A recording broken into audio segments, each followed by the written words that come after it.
So today I am going to be reading from Majjhima Nikaya 7, Vatupama Sutta, the simile of the cloth. Thus have I heard, on one occasion the Blessed One was living at Savatthi in Jeta's Grove, Anathapindika's park. There he addressed the bhikkhus thus, "Bhikkhus, Venerable Sir," they replied.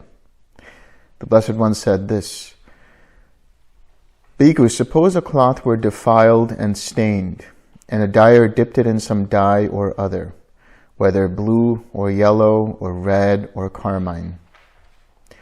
It would look poorly dyed and impure in color. Why is that?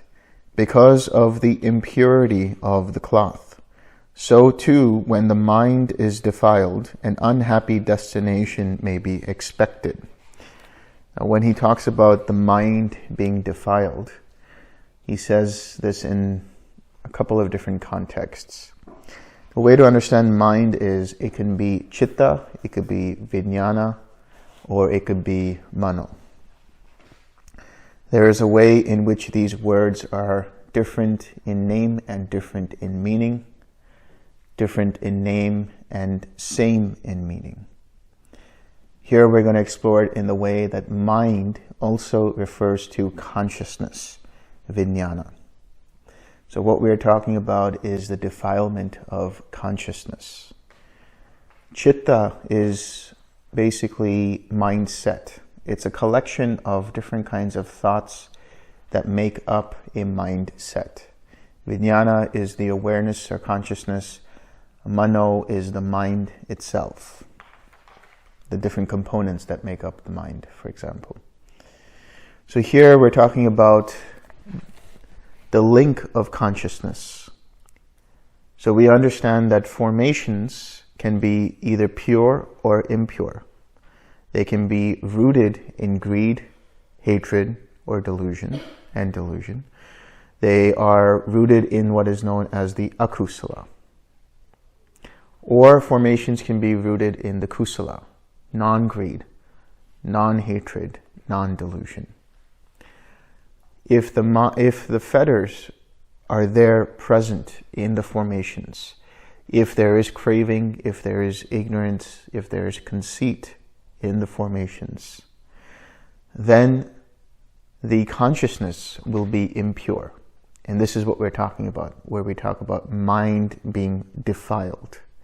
If the mind is defiled, it can lead to unhappy states of mind. It can lead to unhappy destinations. Unhappy destinations are the hell realms, the animal realm, and the hungry ghost realm, or a human realm that isn't all that great.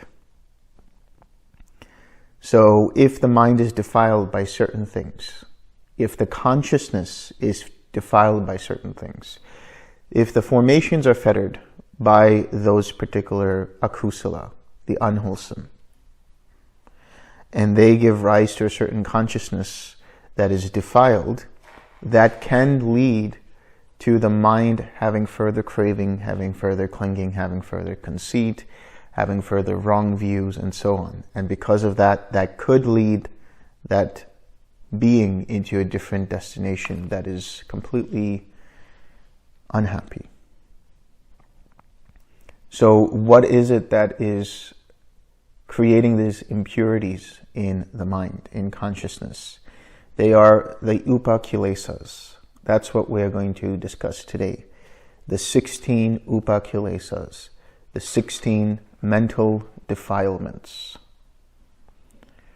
So think about it in this way. Consciousness itself is completely like a window, right? There's nothing in there.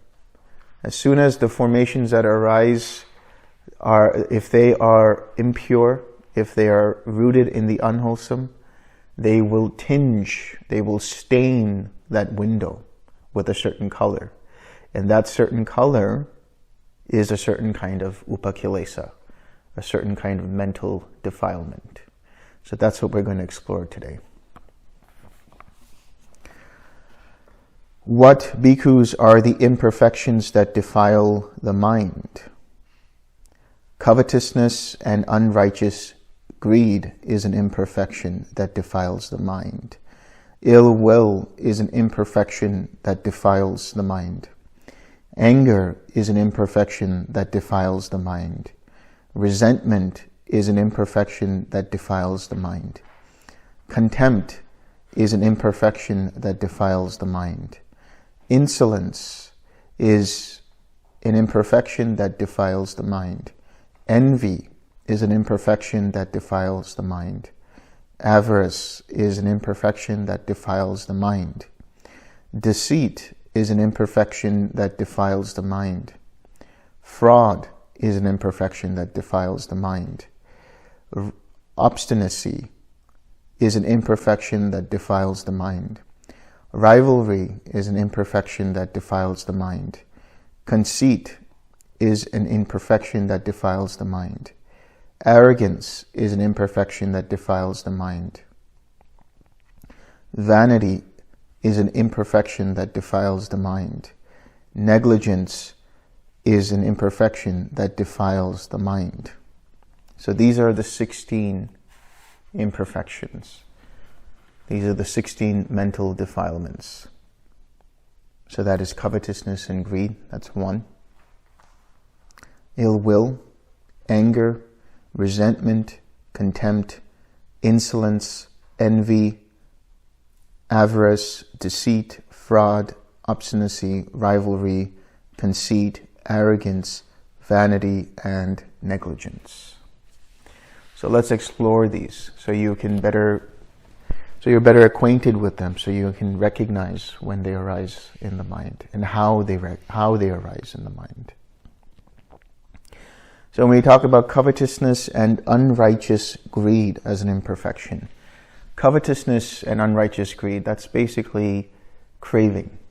That's the mind that says, I want that. If the formations are fettered in craving or fettered by craving, then the consciousness that arises can be rooted in that imperfection of craving. And that can give rise to a bit of craving in the Namarupa, mentality, materiality, a bit of craving in the six sense bases, and a bit of craving in contact. And in feeling, the underlying tendency that arises can be the underlying tendency towards craving. And if the mind decides to hold on to that and says, I want it, and has craving towards it, then it will give rise to further clinging, craving, clinging, becoming, birth of action, and the whole massive suffering. So what kind of craving are we talking about here? First and foremost, we're talking about sensual craving. Sensual craving is a craving for any kind of experience that arises from contact with the five physical senses. You see a beautiful movie or a beautiful sunset or a beautiful photo or a picture or whatever, and now your eyes are enamored by that. There's contact with that beautiful, pleasant experience. And then that contact gives rise to formations that can be fettered by craving. Those formations then give rise to a consciousness that says, I want that. A mindset. So think about consciousness as being a mindset. Think of consciousness as being a collection of thoughts that then grasp onto that feeling and saying, I want that. And so that experience then results in the mind tending towards craving through the underlying tendency towards craving. So that sensual craving manifests how? The mind makes contact through the five physical sense bases with one or more of the sensual experiences. Now, if the mind says that's a wonderful experience, or that's a pleasant experience, or I really like that, and these kinds of things, that in of itself doesn't denote craving. But if the mind says, I want to own that, I want to keep that for myself, I'll do anything I can to keep this. I hope that this does not go away. I hope this beautiful sunset doesn't go away. I hope this beautiful piece of music doesn't end. I hope I can have one more piece of that chocolate cake. Whatever it might be. That is denoting the underlying tendency towards craving. And then when one acts from there. So how do you know when you have that kind of craving? The tightness and tension that arises in the mind and body. That grasping. Right? When we think about the 6 R's, what is it doing? The 6 R's are reconditioning the formations, reconditioning consciousness, reconditioning how you respond to feeling. So the 6 R's, basically what are they? Recognize that you are distracted, release your attention from it, relax the tightness and tension, re-smile, return to your object, and then repeat whenever necessary. Those are the 6 R's. The crucial part here is the relax. Let's just explore the relax step here. Why are we relaxing? Think about how the mind reacts to something when it comes to a sensual experience, when there's craving, or any of these imperfections. When they arise, what's going on? The mind and body feel agitation, that they need to own it. I need to own this thing. I need to keep this. I need to hold it so that it doesn't leave me. Or any of these different imperfections. I need to have it. Now, there's agitation, there's tension. The satisfying of that craving, the mind says, I need to possess that. It possesses it, and it feels satisfaction. And then it feels relief. And so what is happening? The mind is conditioned to thinking that anytime it feels agitated because of something that it wants, it should just go for it and crave for it and act on that craving. And that's how it will experience relief. That's how it'll experience contentment and satisfaction. So what are we doing with the 6 R's? We're experiencing relief. We're experiencing relaxation before the craving even sets in. Being relaxed, being relieved, being content right there and then, there is no agitation that will come. The mind and the body will not grasp towards that object because it already feels relief. It's already content. It doesn't need anything more to feel satisfaction. So this is what you're doing with the 6 R's. You're reconditioning the way the mind responds to a situation. Instead of the old model where the mind says, I want that, and it tries to grasp onto it, and it goes for it, and then feels contentment after having that. The new model is to recognize that agitation, that tension that arises from wanting that thing, and then releasing and relaxing that. And then cultivating something wholesome in its place so that it feels contentment right there and then. Because of that, no further craving will arise. So when you're doing the 6 R's, this is what you're doing. You're reconditioning your mind's reactions. You're reconditioning the way the mind perceives situations and experiences. Instead of trying to own them to feel the relief, your mind already feels relief. And so it doesn't go forward in that process of craving, clinging, becoming, and so on. Now, what about ill will? What is ill will here? Ill will is agitation, irritation, frustration, getting bothered by something. The mind that says, I don't like this. I don't want this. Take this away from me. So that could be sensual ill will as well. Right? So before we continue, let me also just tell you about the other 2 kinds of craving. We have the craving for existence and craving for non-existence. So the craving for existence says, I want to be in this situation. I want to be in this jhana. I want to be in this meditative state. I want to be a sotapanna. I want to be a sakadagami. Now that in itself isn't so bad because there's chanda there. There's a wholesome intention, wholesome inclination, but then letting the mind become obsessed by it to the point that you're not able to function beyond that. Now your mind is just thinking about that. Now that becomes a distraction. Now that becomes a hindrance in the mind. So that kind of craving for existence, if you can recognize that, realize that the mind is agitated, not happy with the present moment, let that go. Release your attention from that. Relax. Re-smile. Come back to your object. Then that craving for existence does not continue to clinging. That doesn't continue into becoming, or birth of action, or suffering. Craving for non-existence. Craving for non-existence says, I don't like being in this situation. I want out.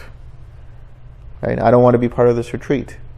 I don't want to be part of this family. I don't want to be in this country. I don't want to be in this job. I don't want to be. That's really the craving for non-existence. The most extreme form of craving for non-existence is the desire for suicide. Wanting to kill oneself. Why does anyone kill themselves? Because they feel so affected by all of the inputs that are coming in, that they feel so out of control, out of touch with what's going on. It becomes too much for the mind to understand. It becomes too much for the mind to experience.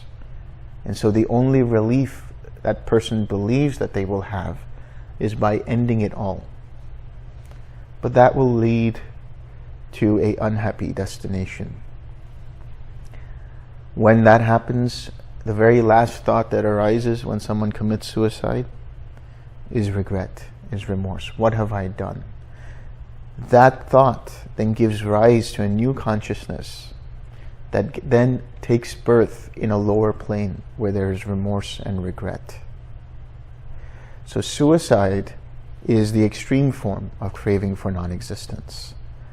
But anytime you catch yourself saying, I want to be, or I don't want to be, or I want this, and I need to have that, every time you recognize the tightness and tension around that thought pattern, you can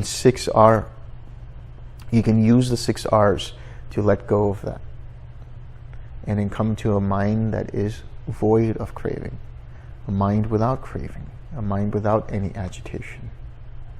Now, coming to ill will, which is frustration, being upset, discontentment with the present moment.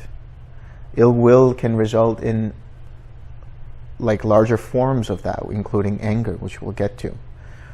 But ill will is basically being dissatisfied with the present moment by saying, I don't like being here, I don't want this.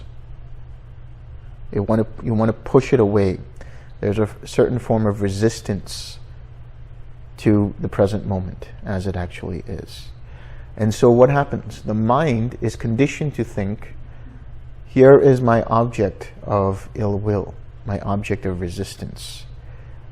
I will only feel relief when that object goes away, whether that's that person, whether that's the situation, whether that's the relationship, whatever it might be, that frustration with that. Somebody keeps barging in and out of the meditation hall.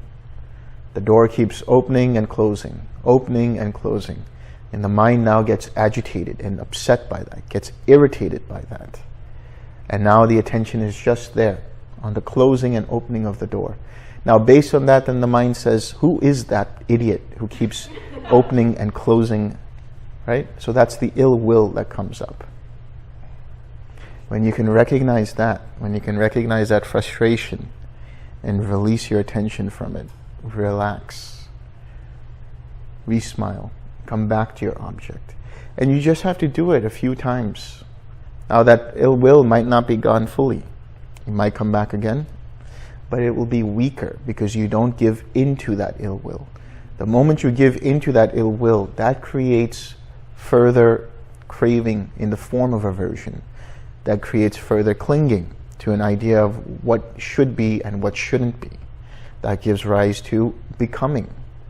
Now there's a sense of self that's irritated, and then there's the mental action that gets angry at that person, wishes ill will on that person, calls that person mean things.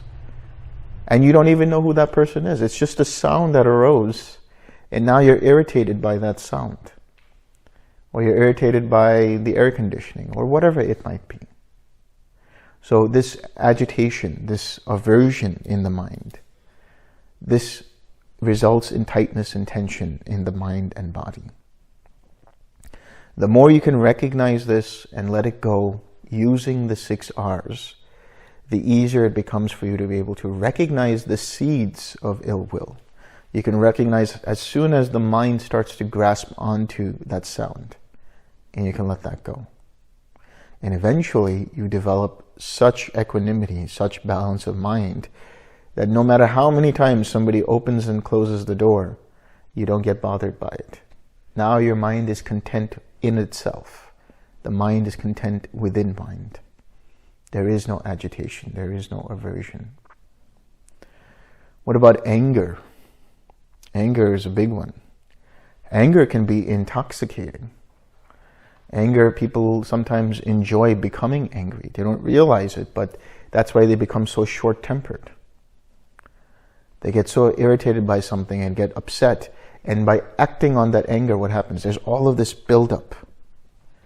Right? All of this build-up is that whole process of dependent origination. There is the formation that's rooted in that hatred. Then there's the consciousness, the mindset that's rooted in that ill will and in that anger. And then when you see something, that contact with whatever it is, it could be something very, very innocent. But because all of this stuff has been built up in the mind, any little thing that comes in the way, that becomes an object of irritation, an object of anger. And what happens? The mind lashes out. The person lashes out at the other person. And then they feel relief. Just for a few seconds, they feel relief. All of this tension was building up in the form of that hatred in the formations, in the form of the anger and ill will in consciousness or mindset. And then the contact, just that initial contact, gave rise to some feeling. And mind you, the feeling could have been a pleasant feeling, could have been an unpleasant feeling, could have been a neutral feeling. But because the mindset was tainted, tinged, colored by that anger, everything you see is tinted by that anger. And it just needs one little thing for you to get into an outburst of that anger. And then you act upon that anger. And so now you have full-blown aversion from that. And then there's clinging. You justify, you rationalize why you were angry in your mind. And then there's a becoming of why it is that you are justified, right? You are the person who was, somebody said something to you and now you are that person. You are the victim. You are the person who says, I have to defend myself and I have to get angry at that person and so on. And then that gives rise to the birth of that action. And then that gives rise to the whole mass of suffering. Initially you feel relief. And what happens naturally? I shouldn't have said that. I shouldn't have done that. Now that's a form of suffering. The grief, the despair, the sorrow, the lamentation, right? I shouldn't have done that. So the anger, that's just a build-up. So how do you let go of that anger? How do you deal with that anger? Recognize its initial popping up in the form of some kind of a thought rooted in ill will. You can start recognizing whenever there's an unpleasant feeling. Somebody says something to you, and maybe it's a criticism. Maybe they lash out at you. Maybe they start abusing you. They start getting angry and using abusive words at you. And now, because of the self-image you have about who you think you are, now that is being poked holes at, right? And now the mind feels like, I have to do something about this. So the formations rooted in that conceit, the formations rooted in that hatred, in that delusion, come up. And they activate a consciousness that is tinged, painted, or stained by that anger. And now you lash out from there. There's no thinking at all, no rationale at all. Or you can recognize that and realize, oh wait, I'm starting to get angry at this person. And it's just a matter of letting things slow down. Not everything has to be a fire drill here. Just because somebody is lashing out at you, you can just let that sound be there. It's just the sound of a person lashing out at you. Once you truly understand everything as being an impersonal process, then you realize that even that lashing out, it's just that person suffering. That person is suffering. Why do you want to add to their suffering? And why do you want to add to your suffering by reacting in the same way? So you recognize that initial irritation that comes up. You release your attention from that. You relax. You re-smile. Maybe you don't smile at the person lashing at you because they might, get even further aggravated, but uplift the mind. And come back to some equanimity, loving kindness, compassion, whatever it might be. And then your mind will be rooted in wisdom, rooted in compassion. And then it will speak in right speech, trying to de-escalate that conflict instead of adding further to it. So you're doing two things here. You're helping yourself and you're helping the other person. Because the other person is ignorant. They're not aware that they're doing this. But now you're de-escalating the situation. You're trying to calm them down, which means now their formations are calming down, tranquilizing. And now their consciousness is getting away from that anger. And now they're starting to realize what they said, and they start to calm down, and they start to become more rational, more reasonable. So, like I said, not everything is a fire drill. Just because somebody says something to you and expects an answer right this moment, doesn't mean you have to give it. You don't have to do anything. There's nothing to do, nothing to be. Really.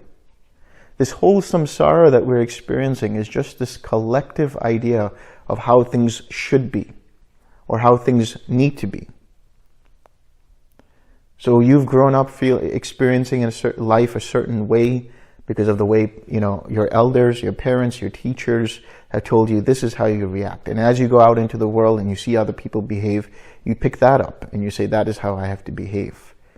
Maybe you watch movies and television and then that conditions the way you think you have to react. But you don't have to react. Why do you think you have to react? You don't have to react. Slow things down. Somebody gets upset at you, somebody gets angry at you. Okay, what's the initial thing? The reaction is, okay, I gotta lash out back at them. Slow it down, relax, soften, keep the mind expanded. Once you do that, then you give the mind enough space to respond instead of react. A lot of the crimes of passion that happen in the heat of the moment happen because it's just quick reactivity, not thinking, just letting that monkey mind take over and then react.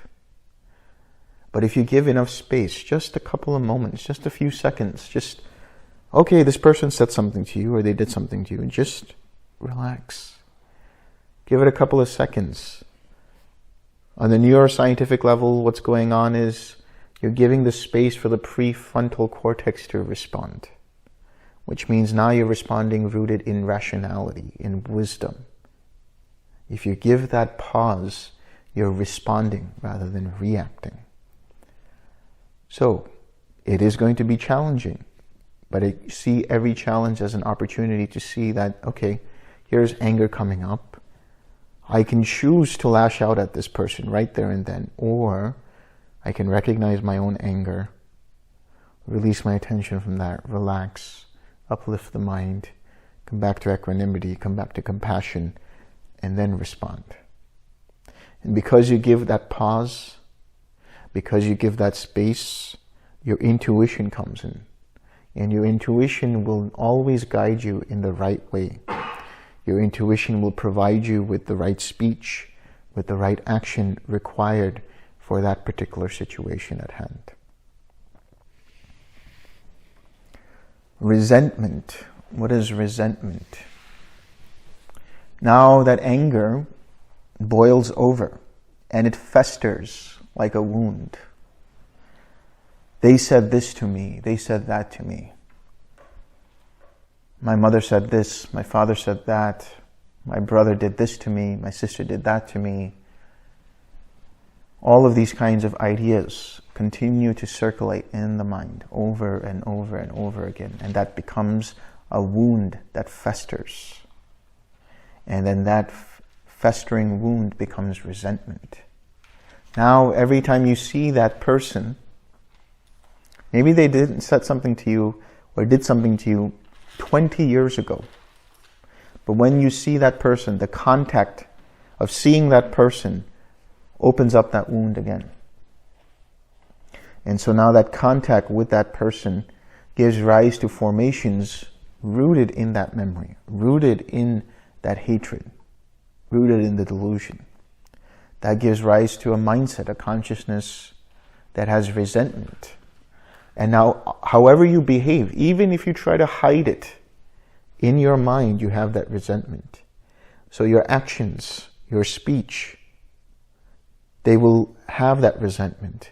Even though you think you're trying to act nice with that person, even though you think you're trying to act kindly with that person, your actions will be rooted in that resentment. So that image of the person as being that person who hurt you, who said this to you, who did that to you, that is what's projected onto them. What if that person changed? What if that person sought your forgiveness? What if that person made changes to their lives? What if they realized their mistakes and they let go of that? But the resentment in your mind doesn't allow you to forgive them. In your mind, you continue to punish them through your actions. You continue to punish them through your thoughts. You continue to punish them through your speech. You're not being fair to them. You're not allowing them the space to grow. That is the true compassion there. Giving that person the space to grow out of their suffering. And so a wonderful antidote to resentment is forgiveness. And you can do the forgiveness meditation, and that will really help. And then understanding also that everybody has their own karma. If you really understand this, then you're not going to be so affected by that person who is the object of your resentment, or that situation, or whatever it might be. Because then you understand that that person did that because of whatever arose in terms of dependent origination. Now in your mind you could think that's unfair and whatever it might be, and you forgive yourself for that. But you also realize that their karma is their karma, your karma is your karma. Now you don't use the idea of karma saying that it is some kind of a system where you're going to get justice because of that. Right? You're not going to look at karma as saying that it's going to be retribution for what they did. That's not the way to look at karma. Okay?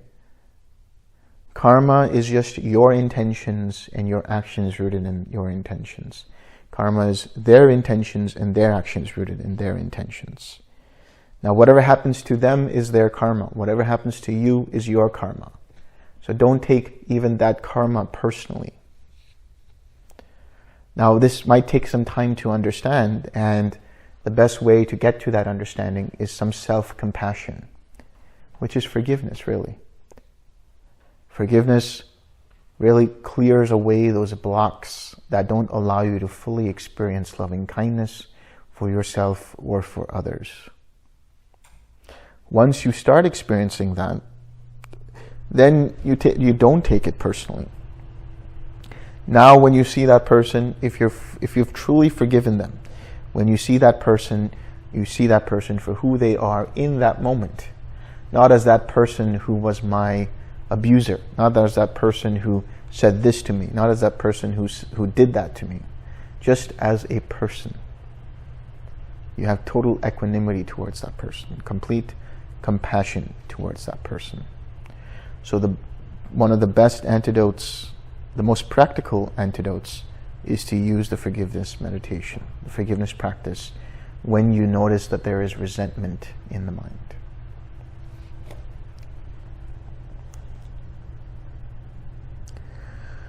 Contempt. So when we talk about contempt, contempt is this idea that you are right and that person is wrong. Contempt is, thinking that you are better than the other person and that they don't have a right to their own opinion. Contemptuous. So this is a kind of defilement that happens because you have a certain kind of self-image. You have a certain kind of conceit that arises. And now you have contempt for that person. You look down on that person. You look up at yourself and you look down on that person. And so now when you do that, now there is karma that arises from that intention. So that contempt is rooted in formations that are fettered by delusion of who you think you are. And in the consciousness, the mindset that activates is looking at everybody else or a certain person or group of people in a certain way. And so whenever you make contact with that person, it feeds back to the energy of the formations, which continue to feed and activate that particular mindset or that particular consciousness. So your reactions to that kind of person will always be looking down at them. It's a little subtler because you have a certain self-image. You have to be able to recognize that. That's why that exercise of writing down, who do you think you are? Who am I? Writing that down. And then what kind of ideas and beliefs do you have about what you think is a self? What you think is yourself? And then in relation to the people that you know in your life, or groups of people, right? Whether that group, you have a certain idea of a group of people because it might be something that is prejudiced against that group of people. So really look deep down into what kind of defilements are present in the mind. What kind of upakilesas are present in the mind. But don't criticize yourself for that. Just have total equanimity. One exercise that you can do is go into the fourth jhana, develop very deep equanimity, and look back into your thoughts. Go deep down into understanding who you think you are and what kind of ideas you have about yourself and others. And if they're rooted in the unwholesome, let those go. Recognize them. Release your attention from them. Relax. Re-smile. Come back to the equanimity. Insolence. Insolence means, a person who thinks that they are who they think they are, but they're not really. They're misguided. They overestimate themselves. They think that they are accomplished in a certain kind of skill, but they're not. They think they're accomplished in a certain kind of profession, but they're not. They think that they're skilled in some kind of an attainment, but they're not. So this is another kind of conceit that arises. This is another kind of self-projection that arises. So really, again, go back into your mind, start looking and recognizing, do you have any overestimations about yourself, about your own skills? This is easier said than done because most people will always believe their press. I had a mentor who would say that to me. He would say, never believe your own press. Right? People, that doesn't mean don't accept a compliment. It just means don't let your mind become infatuated by that. Don't let your mind become drunk and enamored and intoxicated by what people say about you, right? Because that creates this wall around your mind in thinking that, oh, I am that person. Oh, I am great. I am unique. You know, it's like that old saying, right? You are unique, just like everyone else. Right? So it is good for understanding what qualities are present in your mind, truly, and appreciating yourself for that. But also understand, are you overestimating what you think you are? Are you overestimating your own skills? And if you are, let go of that. Learn from that. And understand where the mind actually is.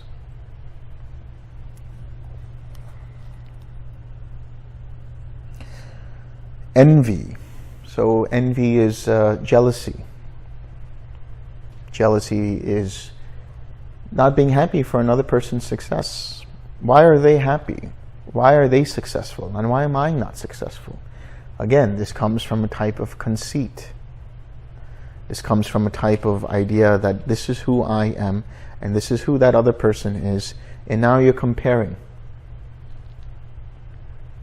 And now when you compare, you have dissatisfaction, you have suffering. So now the formations rooted in that delusion activate a type of mindset rooted in that envy, rooted in that jealousy.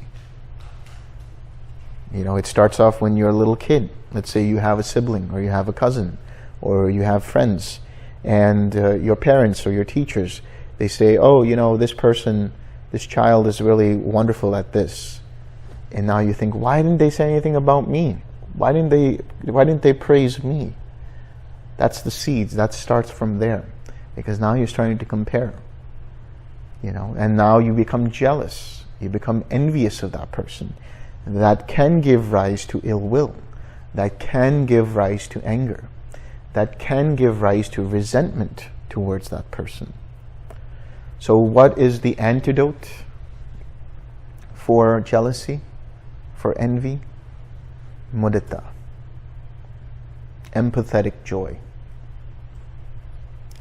When you understand the Brahmavihara of empathetic joy, it is basically being happy for another person's success.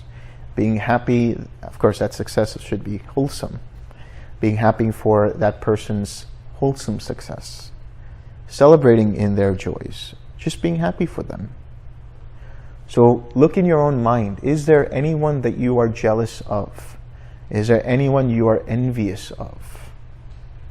How come that guy has more money than me? Why does that guy have a bigger house than I do?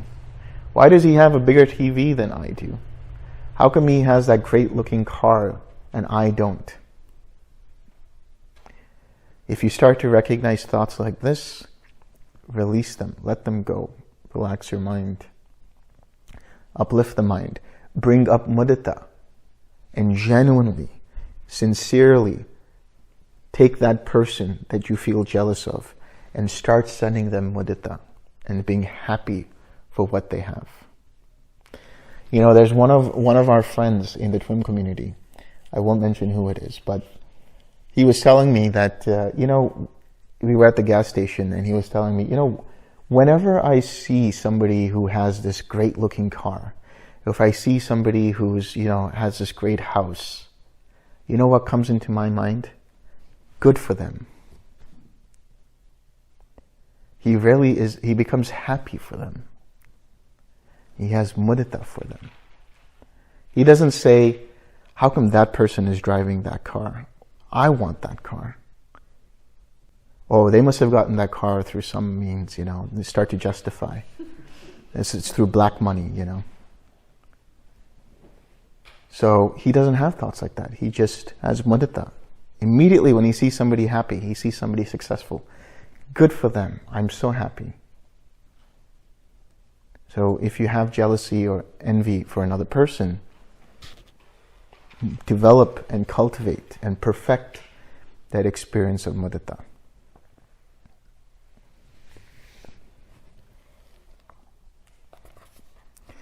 Avarice. So avarice comes from the word macharya, which means being stingy,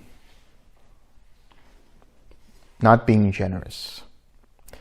Whatever it is that you have in this world, it is given to you through your own efforts, through your own karma.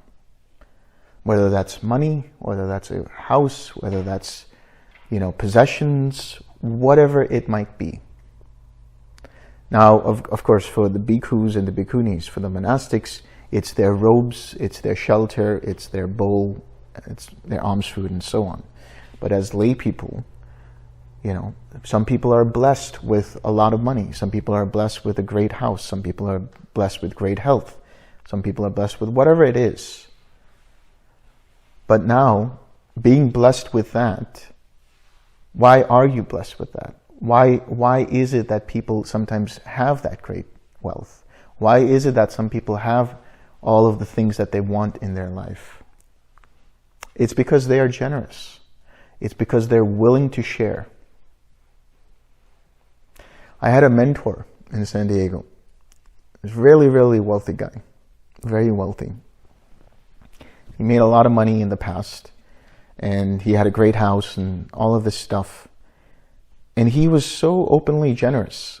I remember going with him on car rides, and we would go and stop at the bank, and I'd sit in the car waiting for him. He'd go to the ATM.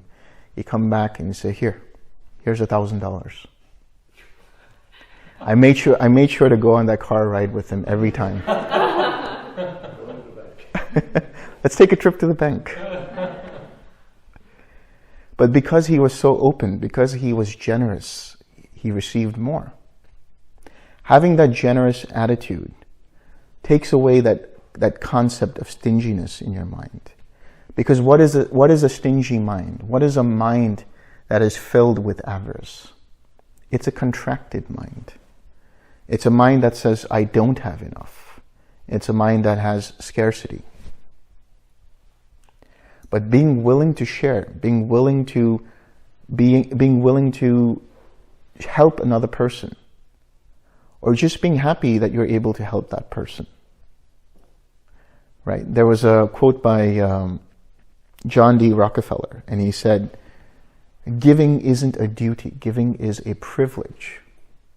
So if people find themselves in a position of wealth, in a position where they have enough for themselves and more, then it's a privilege for them to be able to share that with others. It's not about it being a duty. It's a privilege. You get to do that. You have the opportunity to do that. So stinginess, see in your own mind, whenever somebody asks you for something, how does the mind respond? Did you want to ask a question? Yeah, can I answer? Well, when you're done. Okay. So when somebody asks you for something, right? How does the mind react? Does it say, oh, that's mine, you can't have that? Or are you openly willing to give? If somebody takes something, how does your mind react? Oh, that's my possession, why are they taking that? Right, so in samsara, we have this concept of ownership, right? This is my car, this is my house, this is my whatever it is. How do you think it's in the Deva realms? Do you think in the Deva realms they're saying, oh, this is my house, this is my mansion, nobody else gets to stay here. This is my celestial vehicle, nobody else can borrow it. You see, the Devas are Devas because they were so generous.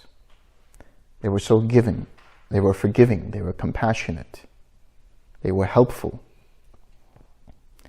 They shared everything with everyone. So up there in the Deva realms, everyone's enjoying themselves because there's no such thing as avarice over there. No such thing as jealousy over there. No such thing as, why do they have a bigger mansion than I do?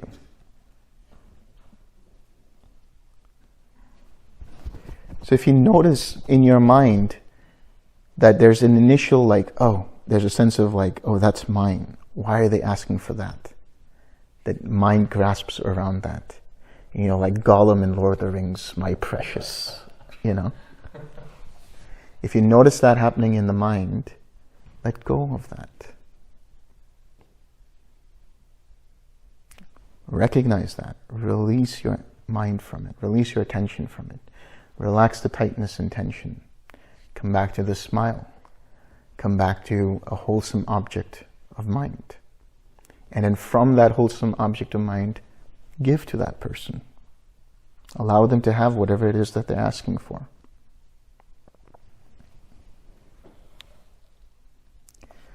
Deceit. So deceit is basically deceiving people, right? Deceiving people to get something from them. So that's another form of lying, a form of trickery. So you deceive a person and you say, oh, you create some kind of a story, or you create some kind of idea about who you are, and you create all of these ideas and you deceive them. That's just straight out lying.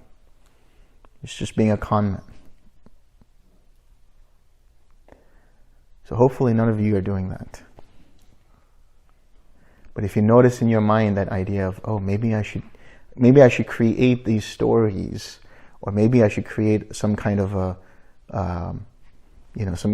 concept to kind of persuade this person into giving me money or giving me that particular item, right? That kind of deceit. If you recognize that, release that, let that go, relax, re-smile. Deceit comes from delusion. It's another form of conceit. It's like, oh, I am this person, that person has that, I can get that from them by tricking them, by deceiving them. Fraud. Now, fraud is basically, you know that you are not this person, but you claim to be that person. You know you're not at this particular attainment, but you claim to be at that attainment.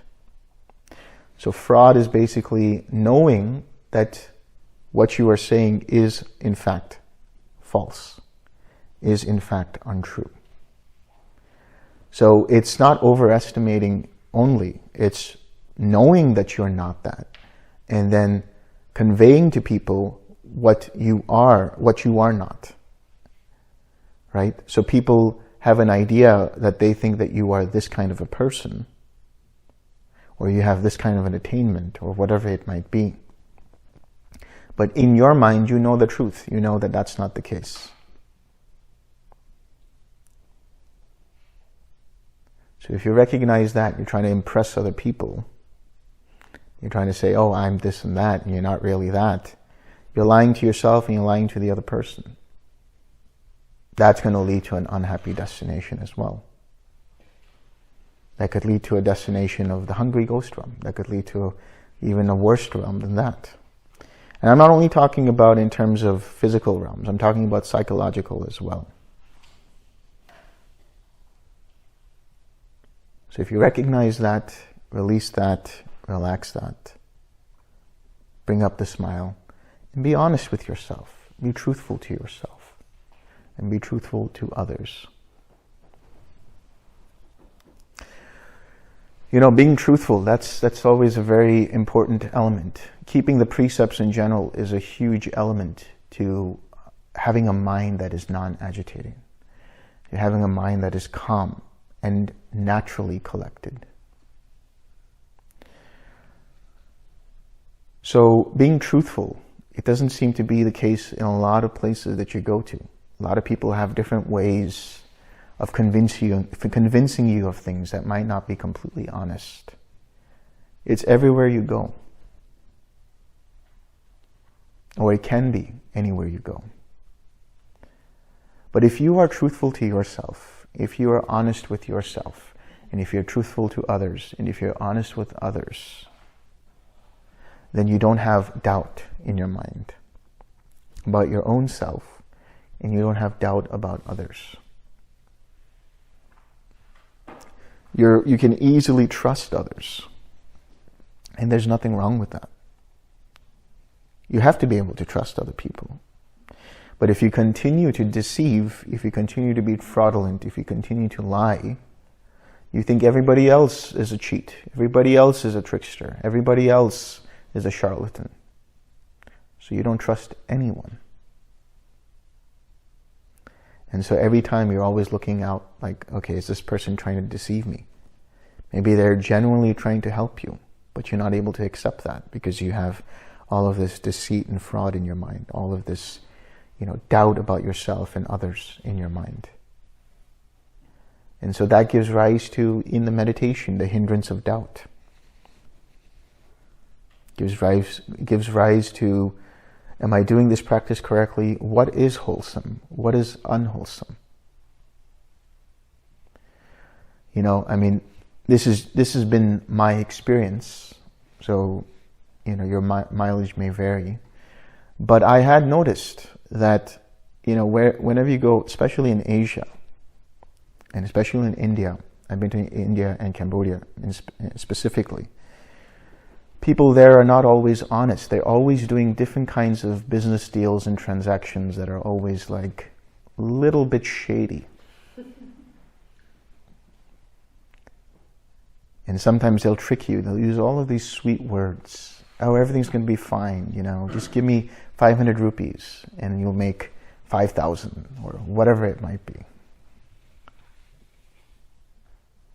So now if you are truthful and if you're honest, right, you won't get yourself in those situations and you'll start to recognize those situations and your intuition, your radar. That's different from where you mistrust everyone. Everybody's out to get you. That's different. What I'm saying is here, your intuition, your ability to discern what is true and what is false becomes very heightened. And it is understood in some ancient Indian traditions that if you're always honest and if you're always true, then whatever it is you say will come to happen. Because your mind is so pure, it's so purified of any kind of deceit, purified from any kind of deceit and fraud, that it's able to just discern the truth all the time. And whatever it thinks, whatever it wants, it happens. Obstinacy. So obstinacy is stubbornness, being stubborn. It comes from the Pali word stambha, which means a pillar. It's just there. It's just rooted. It's not going to budge. It's not going to move anywhere. And so when you're in an argument, when you are in an argument or when you're in a debate, you don't budge from your particular viewpoint. But what if your viewpoint is actually wrong? What if your viewpoint is not beneficial? What if your viewpoint is detrimental? If you have stubbornness, if you have obstinacy, you won't be able to see that. So that also can come from a type of conceit which thinks that I know it all. I know better than you do. Don't tell me, I know it. And so you hold on to that view. You hold on to that idea that I know what is to be true. And if that happens, then you won't be able to grow. You won't be able to learn. You have to have the attitude to be able to always be a learner. Now, in the suttas and in Pali, there's two words, Sukha and Asukha. Sukha means to one who learns, one who is in training. And Asukha is the non-learner. Sometimes it's translated as the unlearned, but it's a play on words because the Arahat is the Asukha. Is the unlearned because there's nothing left to learn.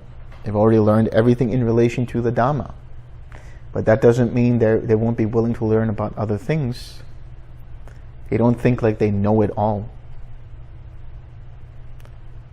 Right? So you have to be willing to be open about your views.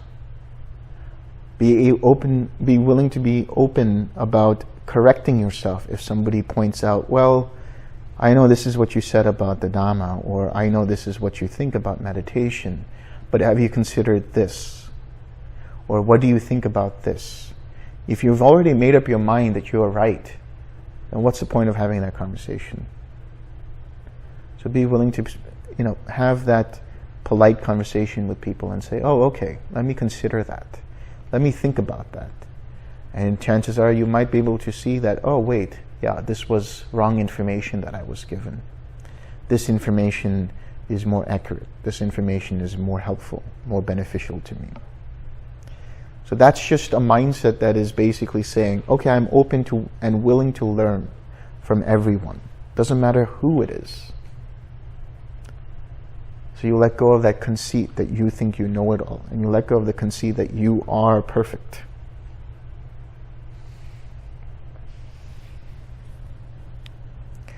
Rivalry. So rivalry, this is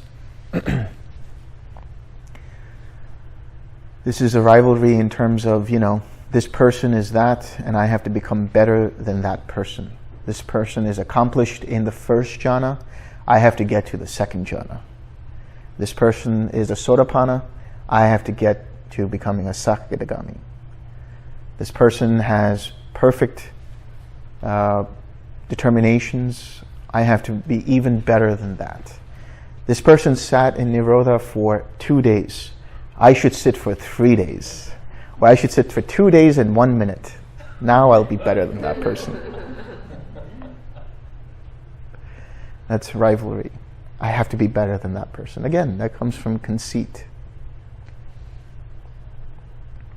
This idea that, oh, this person is great, but now I can do better. So that you create this rivalry. You, in your own mind, you think that person is a rival. That person probably doesn't even know you. But you've already made them your rival. So if you can see that competitiveness, that competitive attitude, it's actually not helpful at all. It's a detriment to your practice. Don't do the practice because you need to be better than someone else. Do the practice so that you can let go of all of these defilements. For your own peace of mind. For your own cessation of suffering. So understand your intention behind what it is that you want to do. Whether that's the practice, the Dhamma, anything that you're doing. If you're going to be that kind of person who tries to keep up with the Joneses, right? They're better, so we need to do something more better than they are, right? If you have that kind of attitude, then you're not living for yourself. You're just living for others. And that's a pretty sad and pathetic life. So you have to let go of that. Recognize that mindset that says, oh, this person is this, I have to do better than they are. Do it because you will find satisfaction in it. So recognize when that intention comes up. Let it go. Release your attention from that. Relax. Come back to the smile. Come back to a wholesome object of meditation. A wholesome mind object.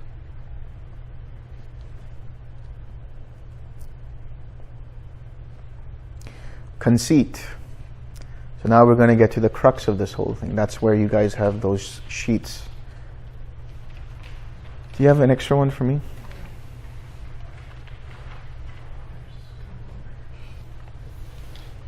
Nice.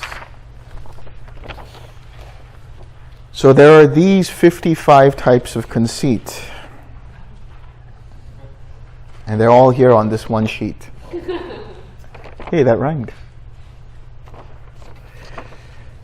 So let's see what we have here.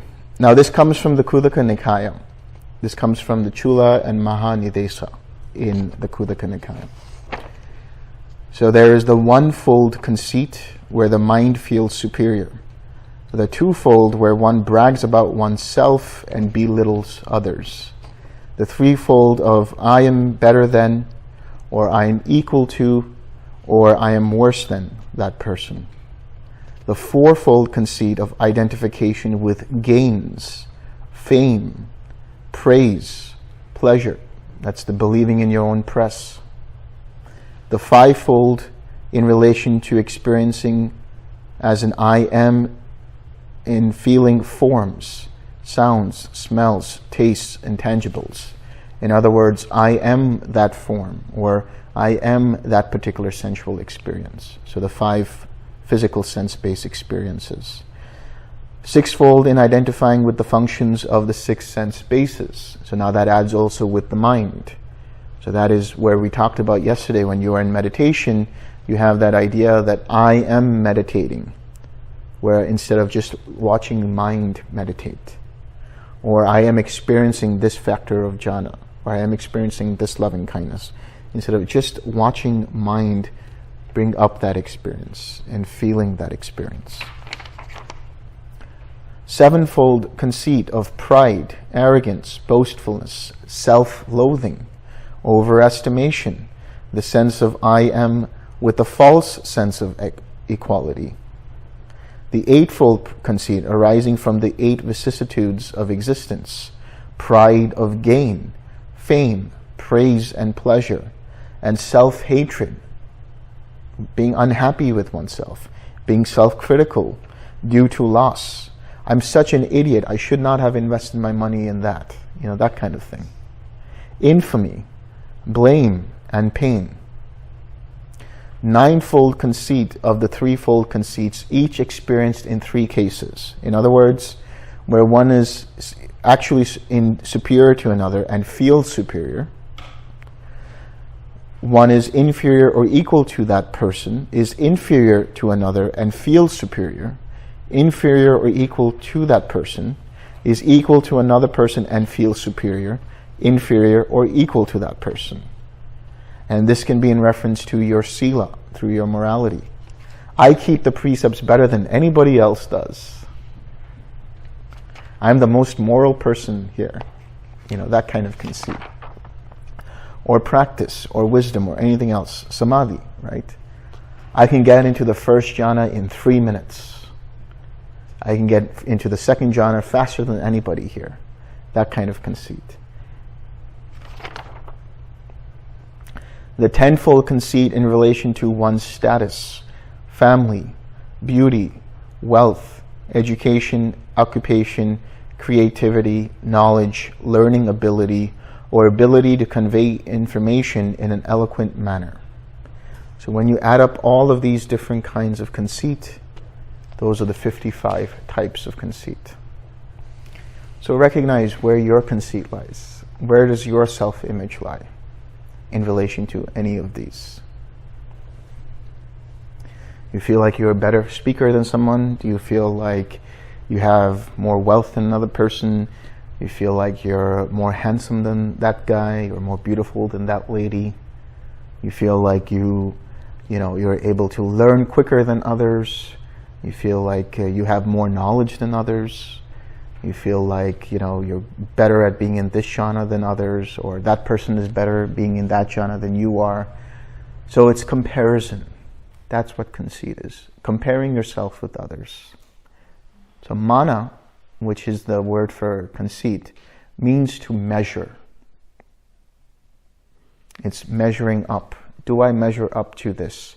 And it's not just measuring up with another person. Do I measure up to the idea of who I think I am? That's the other kind of conceit. The self-image itself. Arrogance. So arrogance comes from the word atimana. Basically that means great conceit. It's like conceit squared. Just arrogance, I'm better than everybody. You have this air of arrogance about you. Everybody else is stupid around me. I'm the best. That kind of thing. And then vanity. So vanity is self-infatuation, basically. Infatuated with the idea of who you think you are. Again, that comes to believing your own press, but just being like, oh yeah, I'm really great. I'm really, I'm the best in everything. Maybe you are the best in everything. Okay, but having that idea, that that infatuation with that can be very intoxicating for the mind. And then that can give rise to negligence, which is the next one. Negligence, that comes from the word pamada. So negligence also means heedlessness or carelessness. It's a lack of mindfulness. That's why it's rooted in ignorance, rooted in delusion. So negligence means not being mindful. Basically, it's as simple as not knowing where your mind is. Do you guys know where your mind is right now? Can you find your mind? Is it running off somewhere? Pay attention to where your attention is. Pay attention to what you're thinking about.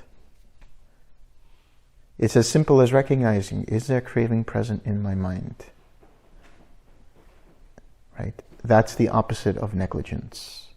That's heedfulness. That's being careful. And that is facilitated by yoniso manasikara, attention rooted in reality. Being aware of every experience you're having. This is what I mean when I say, whatever experience you're having, experience it fully, but without the sense of I.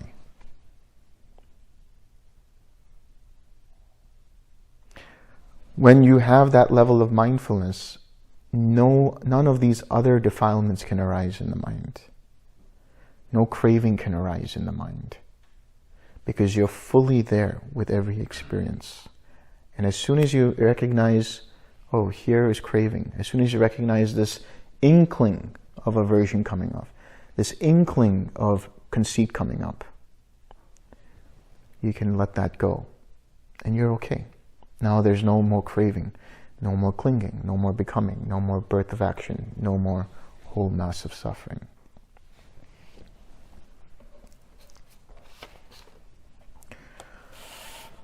Knowing that covetousness and unrighteous greed is an imperfection that defiles the mind, a bhikkhu abandons it. Knowing that ill will, anger, resentment, contentment, insolence, envy, avarice, deceit, fraud, obstinacy, rivalry, conceit, arrogance, vanity, and negligence is an imperfection that defiles the mind, a bhikkhu abandons it. So in other words, now you guys know what those defilements are. Now you'll be able to recognize when they come up. Maybe not all the time, but eventually you'll be able to recognize it comes up. And then as soon as you recognize here is present this particular imperfection, knowing that it is an imperfection that will cause you suffering, you let it go. You use the 6 R's, let it go, and you abandon it.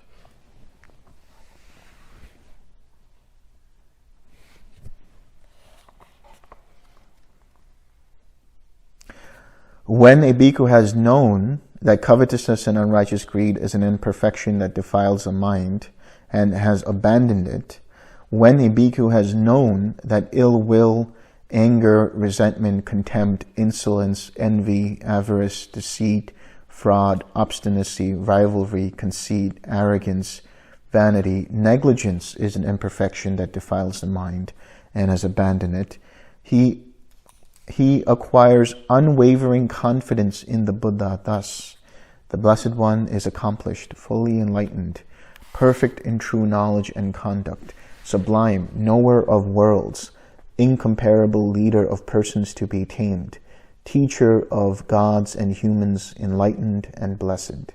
He acquires unwavering confidence in the Dhamma. Thus, the Dhamma is well proclaimed by the Blessed One, visible here and now, immediately effective, inviting inspection, onward leading, to be experienced by the wise for themselves. He acquires unwavering confidence in the Sangha. Thus, the Sangha of the Blessed One's disciples is practicing the good way, practicing the straight way, practicing the true way, practicing the proper way. That is, the 4 pairs of persons, the 8 types of individuals. This Sangha of the Blessed One's disciples is worthy of gifts, worthy of hospitality, worthy of offerings, worthy of reverential salutation, the unsurpassed field of merit for the world. So in other words, they gain stream entry. When you let go of all of these different defilements in the mind, now the formations rooted in those impure fetters, rooted in the akusala, in the unwholesome, when they cease, all formations cease, all consciousness ceases. Now you have cessation. Coming out of cessation, your mind makes contact with nibbana. For that moment, your mind is completely pure. It experiences stream entry. It gains confidence, experiential confidence in the Buddha, Dhamma, and Sangha. And then eventually those other two fetters go away. So really, the crux of stream entry is the experiential confidence in the Buddha, Dhamma, and Sangha. In the Mahaparinibbana Sutta, there is a question that Ananda asks the Buddha, because the Buddha is going to go now. He's going to enter Mahaparinibbana. And he asks the Buddha, how will we recognize, or now that you're gone, because only a Buddha can really assess where someone is at in terms of their attainments. Now that you will be gone, how are we to know who someone is? How are we to know specifically that somebody has entered the stream? And the Buddha provides him with what's known as the mirror of the Dhamma. And the mirror of the Dhamma is, does this person have the experiential confidence in the Buddha, the Dhamma, and the Sangha in this way? It's not about just having faith. It's about having walked the path and assessed for yourself and seeing how this path leads to Nibbana, and thereby attaining that experiential confidence in the Buddha and Dhamma and Sangha. And also as a result, you realize the impersonal nature of all things. That's the first fetter. And then you also let go of any kind of clinging to rites and rituals, because now you understand that they are not going to lead you to Nibbana. Now you have walked the path and you've understood that this is the way leading to Nibbana. So you let go of that. But the crux of it is that experiential conviction. That conviction born of actually seeing for yourself the Dhamma, walking the path of the Dhamma, and experiencing the fruits of the Dhamma. When he has given up, expelled, released, abandoned, and relinquished the imperfections of the mind in part, meaning he's let go of some of the imperfections, he considers thus, I am possessed of unwavering confidence in the Buddha, and he gains inspiration in the meaning, gains inspiration in the Dhamma, gains gladness connected with the Dhamma. When he is glad, rapture is born in him. In one who is rapturous, the body becomes tranquil. One whose body is tranquil feels pleasure. In one who feels pleasure, the mind becomes collected. So now what we're talking about here is the experience of what's known as the Transcendental dependent origination. You guys thought there was only one dependent origination, didn't you? There is another one, that is the Transcendental, which we'll talk about soon. But what he's talking about first is that initial conviction, the willingness to try this path and see for yourself how it works. And in relation to that, there is not just the faith in the Buddha, Dhamma, and Sangha. It's not the experiential conviction yet, but there is the faith, the willingness to try it, and along with that, the virtue, the sila, the keeping of the precepts. When that happens, he gains inspiration. Once he has inspiration, he gets gladness. That's pamoja. Pamoja is gladness of the Dhamma. Being happy because your mind has no regrets. Your mind is purified by keeping the precepts. Now that gladness then leads to rapture. That is the joy, the piti that you experience. That rapture makes you feel tranquil. The body feels tranquil. That's the passaddhi. That's the mind that becomes tranquil. That happens when you relax all formations. From that tranquility, you feel pleasure. That is happiness, comfort in the body, Sukha.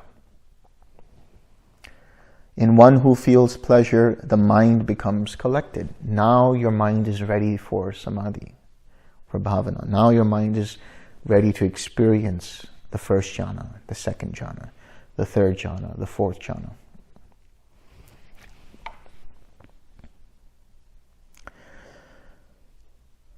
When he has given up, expelled, released, abandoned, and relinquished the imperfections of the mind in part, he considers thus: I am possessed of unwavering confidence in the Dhamma.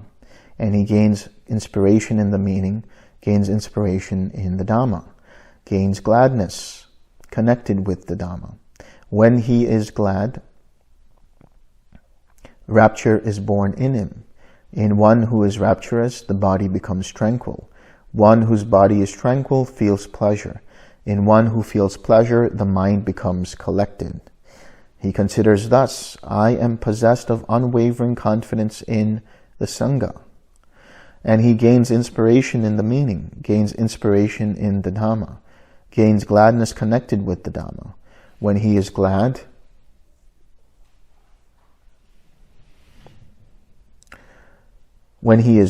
rapture is born in him. In one who is rapturous, the body becomes tranquil. One whose body is tranquil feels pleasure. In one who feels pleasure, the mind becomes collected.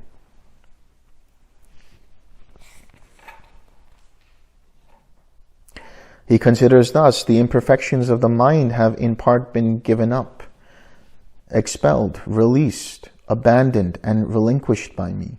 And he gains inspiration in the meaning, gains inspiration in the Dhamma, gains gladness connected with the Dhamma. When he is glad, rapture is born in him. In one who is rapturous, the body becomes tranquil. One whose body is tranquil feels pleasure. In one who feels pleasure, the mind becomes collected. So even when you gain stream entry, it is quite possible that you have the fruition right after it. Not always, but it can happen maybe after a few minutes, or it can happen after a few days. It will definitely happen at some point. But the idea here is you review and you realize, oh, I have let go of an ocean of suffering. I feel so much joy. I feel so much relief. And your mind becomes gladdened by that. Being glad, then you go back through that process again. And without any expectations, your mind experiences that fruit again. You realize, oh, I've let go of these defilements. You realize, I've let go of these imperfections in the mind. I've let go of these fetters, and your mind becomes glad. Goes through that whole process of transcendental dependent origination and experiences another cessation. And possibly a fruition or another attainment, or whatever it might be. Bhikkhu, if a bhikkhu of such virtue, that is one who keeps the precepts, such a state of collectedness, continues to develop and cultivate jhana, and such wisdom, who has the panya, who has the insight, who has the understanding of dependent origination, eats alms food consisting of choice hill rice along with various sauces and curries, even that will be no obstacle for him. Now this is referring to the anagami. Why? Because for the anagami, they have let go of any kind of sensual craving. They have let go of any kind of aversion. So no matter what kind of food you give them, no matter whatever pleasurable thing you give them, that will not be an obstacle for them in their practice, because they no longer have any kind of sensual craving. Just as a cloth that is defiled and stained becomes pure and bright with the help of clear water, or just as gold becomes pure and bright with the help of a furnace, so too, if a bhikkhu of such virtue, such a state of collectedness, and such wisdom eats alms food consisting of choice hill rice along with the various sauces and curries, even that will be no obstacle for him. And doing so, he abides pervading one quarter with the mind imbued with loving kindness. Likewise the second, likewise the third, likewise the fourth, so above, below, around, and everywhere. And to all as to himself, he abides pervading the all-encompassing world with the mind imbued with loving kindness, abundant, exalted, immeasurable, without hostility, and without ill will. Does that sound familiar? What are you guys doing with the 6 directions? Radiating in all directions. He abides pervading one quarter with the mind imbued with compassion. Likewise the second, likewise the third, likewise the fourth, so above, below, around, and everywhere. And to all as to himself, he abides pervading the all-encompassing world with the mind imbued with compassion, abundant, exalted, immeasurable, without hostility, and without ill will. With a mind imbued with altruistic joy, with a mind imbued with equanimity, likewise the second, likewise the third, likewise the fourth, so above, below, around, and everywhere. And to all as to himself, he abides pervading the all-encompassing world with the mind imbued with altruistic joy, or with equanimity, abundant, exalted, immeasurable, without hostility, and without ill will. He understands thus: there is this, there is the inferior, there is the superior, and beyond there is an escape from this whole field of perception. What do you think he's talking about here? There is this, there is the inferior, there is the superior, and beyond this there is an escape from the whole field of perception. 4 things. What could those be? The 4 Noble Truths. There is this, there is suffering. There is the inferior, the cause or origin of that suffering. There is the superior, the cessation of that suffering. And beyond, there is an escape from this whole field of suffering. That's the Eightfold Path. So when a person, their mind becomes fully liberated and they have the complete experience of the 4 Noble Truths, which means they have fully understood suffering. They have fully understood dependent origination. And they have fully abandoned all kinds of conditions for suffering. The craving, the greed, the hatred, the delusion, the clinging, the becoming, the ignorance, the conceit. All of these things they have let go of. They fully abandoned that. And because of that, they have fully realized Nibbana, fully realized and experienced Nirodha, the full cessation of suffering, and perfected the cultivation of the development of the Eightfold Path. Then they are said to be an Arhat. And so that's why he says, when he knows and sees thus, his mind is liberated from the taint of sensual desire, from the taint of being, from the taint of ignorance. Those are the Asavas. The Asavas are sort of the substratum of dependent origination. Because if you were to ask, what is the cause and condition for ignorance? The cause and condition for ignorance are the Asavas themselves. The Asavas are like the virus in the software. They are the corrupted coding in the programming of your mind. The taint of sensual desire that gives rise to sensual craving throughout that whole process of dependent origination. The taint of being that gives rise to the desire for existence, the desire for being someone, the desire of conceit, and the taint of ignorance itself, which leads to lack of mindfulness. Now, every time you indulge in sensual craving or aversion, you feed back to that energy of the taint of sensual desire or aversion. Every time you have the desire to become something, or you have this sense of conceit arising in you, you feed back to that taint of bhava, the taint for the desire for becoming. And every time you have lack of attention, lack of mindfulness, you feed back energy to the taint of ignorance.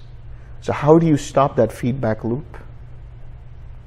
The 6 R's. You recognize craving comes up, you let go. Now you're whittling away at that influx of desire. You recognize the conceit coming up, you let that go. And now you're whittling away at that taint of becoming. You recognize you are not on your object and you got distracted. Your attention is not here or there. You let go of that and you come back. And now you're whittling away at the ignorance and recognizing and realizing for yourself the Four Noble Truths. Because every time you 6R, you are experiencing the Four Noble Truths. When you recognize a hindrance present in the mind, you recognize a distraction present in the mind, you recognize your mind is no longer on its object, that's a form of suffering. You have understood that there is suffering. When you release your attention from that, then you have abandoned the fuel for that hindrance, because your attention is what feeds that hindrance. When you relax and experience that mundane nibbana, you are experiencing the Third Noble Truth. And when you come back to the smile and you cultivate the object of meditation again, you are cultivating the Fourth Noble Truth of the Eightfold Path. So every time you 6R, you are seeing for yourself the Four Noble Truths. This is how it would be best to understand it.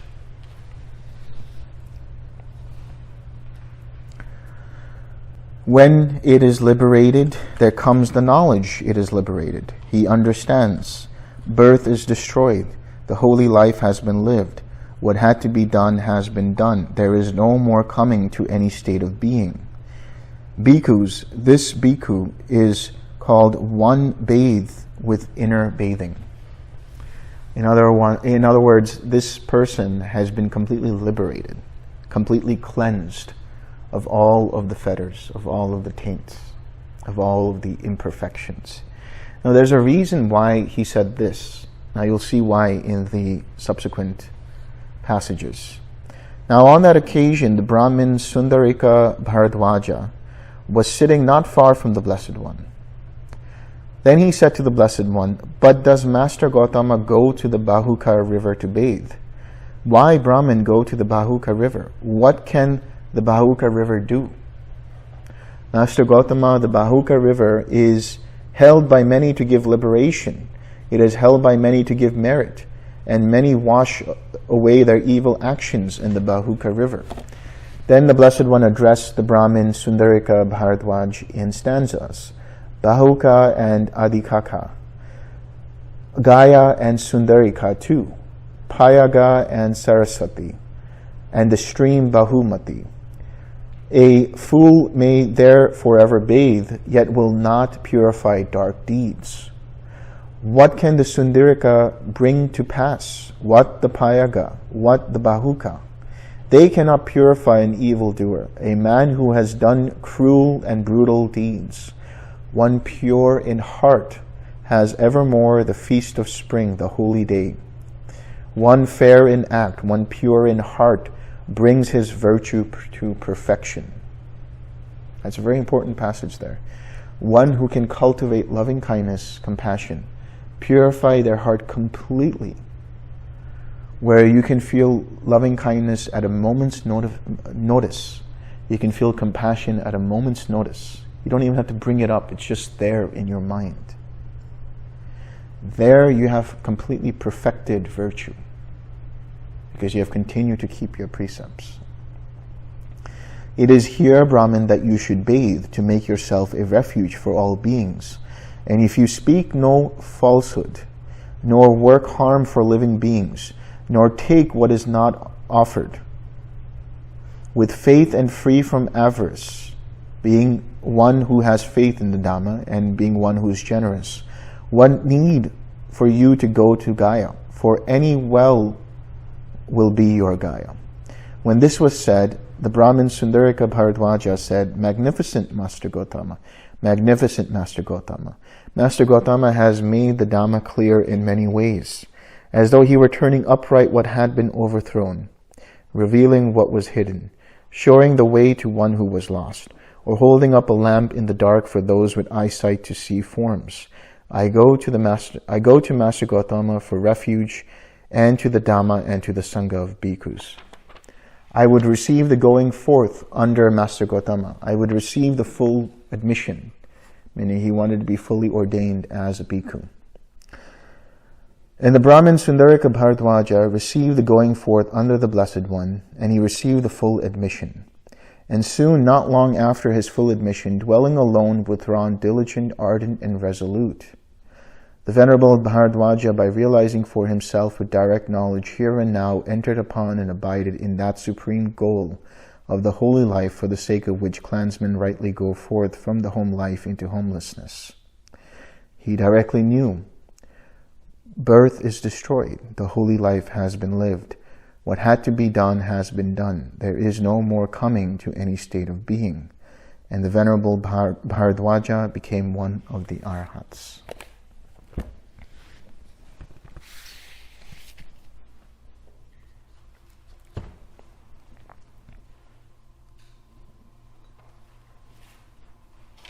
Questions? What was the name of that? Vatupama Sutta. Majjhima Nikaya 7. You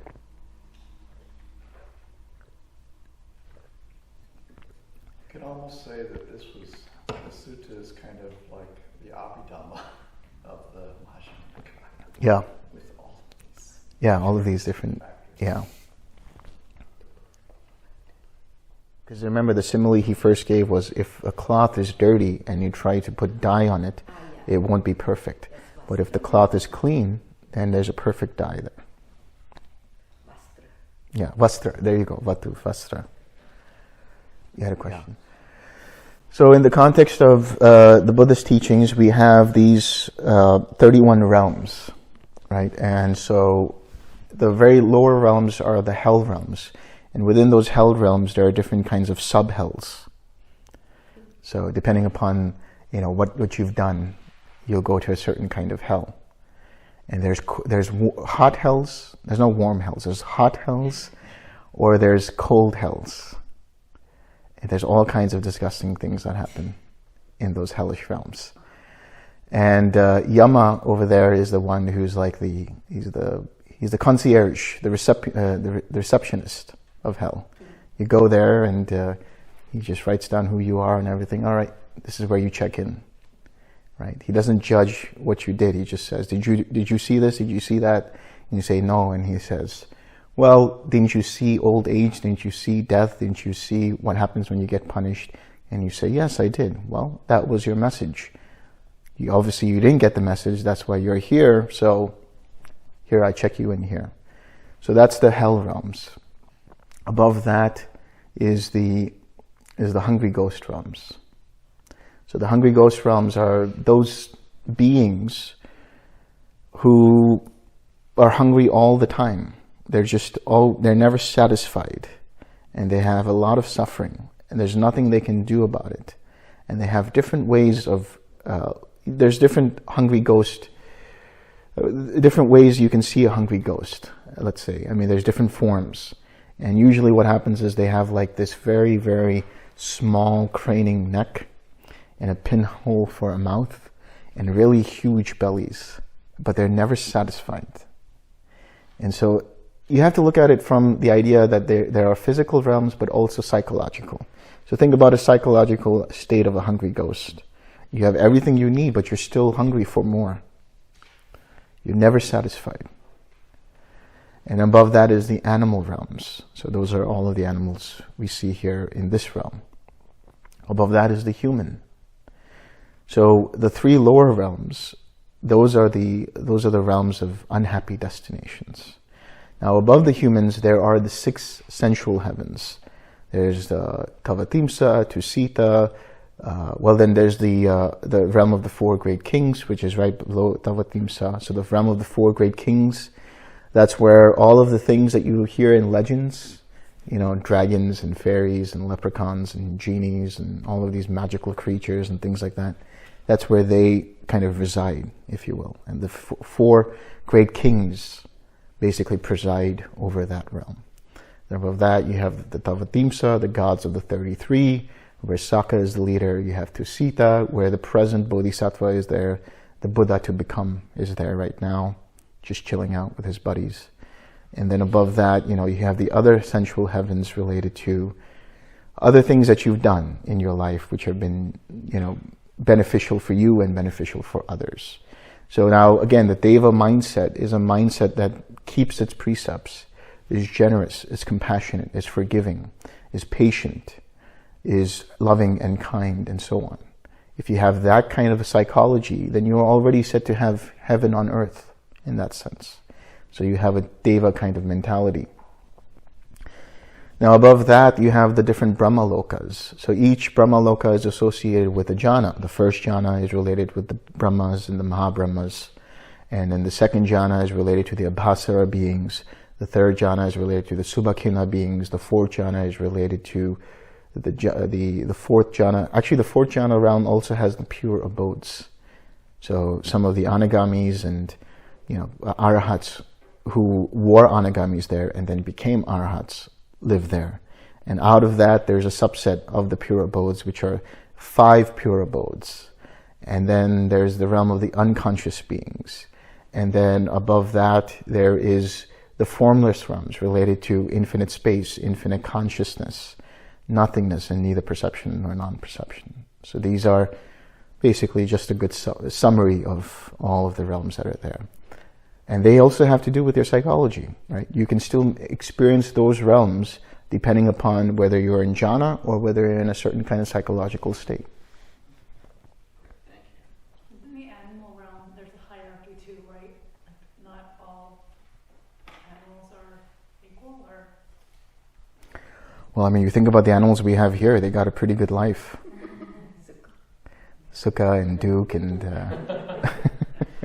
Sukha especially, look at him. Right? So there are some animals who are well tended for, well cared for. And there are some animals who live in the wilderness, and it's just a really terrible place to be in, terrible state to be in. And there is another one, Asurakaya also. Yeah, those.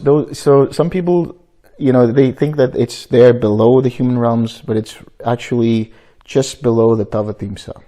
So those are the Asuras. They're always in rivalry with the gods of the 33. So Saka and the Asuras are always fighting. This is the idea. It says like they are not continuous suffering, but it's suffering. Asura. Yeah, they have some suffering. So, people who still are generous, people who are still compassionate, people who still have their precepts, but they still have some defilements in them, like jealousy or anger and things like that, they could get into that state of the Asura. So it's a mix. And then there are some beings, like Yama, right, the king. The daytime he's living in his celestial mansions in the Deva realm, and the nighttime he has to, his day job is being the manager of hell. And then he goes back to his palace in the night, and he comes back. So you have mixed karma there as well. Some beings experience being hungry ghosts for some time, and then go into the celestial palaces and come back as hungry ghosts. So it's not always so clear-cut, this whole process of karma. So Asura, I heard that it lives close to sea or something. The Asuras actually are underwater. The idea is they're underwater. So because they fell from Tavatimsa and they resided into. They're like the modern day understanding of the Titans, the gods who took over or were taken over by. Yeah, and what I'll also say is actually they're very similar to the cosmology of the Egyptians and the Greeks and the Romans and the Vikings as well. Like Saka, for example, who is the king of the gods in the 33, is very similar to Zeus. Very similar to Indra in Hinduism, who wields the thunderbolt, or who is very similar to Thor, the Norse god Thor. So, whether they're real or not, the idea is that they are present both as psychological states as well as outside of our experience here. Yeah. Right. The Mahabrahma, he thought that he was the creator. Yeah. Yeah, it's So he had a lot of conceit, and the idea is that, he fell into this particular Brahmaloka, and he was the first one there, and he's like, oh, what's going on over here? And then he thinks, maybe I should have some friends. Maybe I should have some more people here. And other people pop up there. And he thinks that because he thought that, he created them into existence. So these are the ideas about the Brahmaloka. All right.